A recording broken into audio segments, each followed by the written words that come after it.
Hello, I'm Mariana King, and this is where the Sidework ends.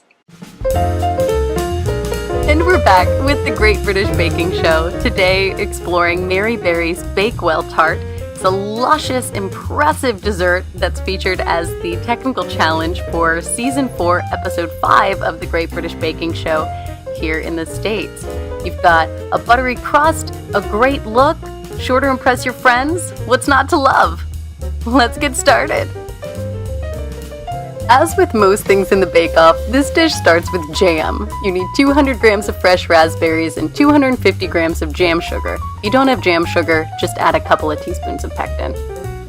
Mash the berries in the bottom of a deep saucepan, add the sugar, and bring it to a boil over low heat. Once the sugar has dissolved, you want to raise the heat, boil the jam for about 4 minutes, and then spread it in a shallow dish to cool. And now onward to the pastry base. You'll need 225 grams of flour, 150 grams of chilled butter, 25 grams of powdered sugar, 1 large egg beaten, and 2 tablespoons of ice-cold water. First, you add the butter to the flour, then rub the butter in with your hands until it is the texture of breadcrumbs. Once that's sorted, you'll add the sugar.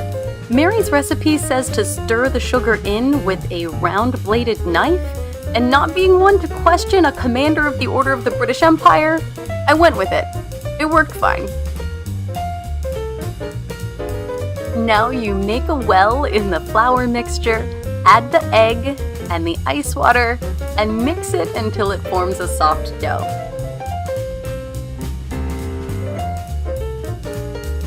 Turn the dough onto a floured surface, and Mary says to roll it to the thickness of a pound coin, but I figured it was about the size that would fit my tin, so I went with that. Since we're baking this in a tin with a removable base, moving the dough from the countertop to the tin is a breeze. Just fold the edges of the dough into the center and slide the base of the tin underneath it. If some edges tear, it's not a big deal. These will press together like a dream against the side of the tin. Unfold the dough to line the sides of the tin, then prick the base with a fork before chilling the dough for 30 minutes. And now for the filling, the one that's going to go on top of the jam. We need 150 grams of butter, softened this time, 150 grams of granulated sugar, 150 grams of ground almonds, 1 large beaten egg, and a teaspoon of almond extract.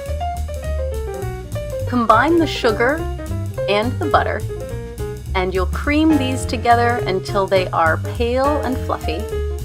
Then add the ground almonds, the beaten egg, and the almond extract, and stir to combine. Then we'll set this aside and return to the pastry. We gotta get this pastry baby in the oven. You want to line with parchment paper, fill that parchment with baking weights, and you'll blind bake for about 15 minutes with the weights and another 5 without in a 400-degree oven. After that blind bake shell is cool, the only way it could get cooler would be to fill it with jam. 4 tablespoons of jam to be exact. You will have some left over, and it keeps very well in the fridge for about 3 weeks. Spread the jam evenly in the base of the pastry shell, and then we are going to top this jam layer with a little bit of frangipane. Dollop the frangipane on top, and then spread it evenly, and we'll bake this in the oven at about 355 degrees for 25 to 35 minutes. We are finally getting to the home stretch with 300 grams of powdered sugar, 3 teaspoons of cold water, a teaspoon of almond extract, and a bit of pink food coloring. You want to combine the almond extract, the water, and all the powdered sugar, mix it together until it forms a smooth paste, then take 3 tablespoons of that plain icing, put it in a dish, and mix it with your pink food coloring. I just used reduced raspberry juice. Then you'll put the pink food coloring into a piping bag. Once the tart is baked and cooled, we decorate. You want to drizzle on the plain icing while it's still rather warm and room temperature and quite runny. Then smooth it to the edges of the tart. Then you take the pink icing and pipe it in lines all the way down the face of the tart. And if it gets a little squiggly in the end, you can always clean up those edges with a palette knife or a spatula. Now the fun part. You take a common kitchen skewer or a toothpick, whatever you have, and draw a line through the icing. And it's important to do this when the icing has not set, when it's still flowing and a little runny. It doesn't look like much, but once you get all of the lines in there, it really looks spectacular. You want to leave room also to make some lines in the other direction so you get that lovely feathery look.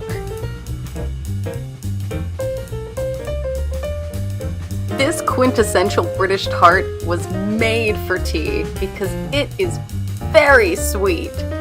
I wouldn't even put any sugar or cream in my tea alongside this tart because there's plenty of butter and sugar to go along.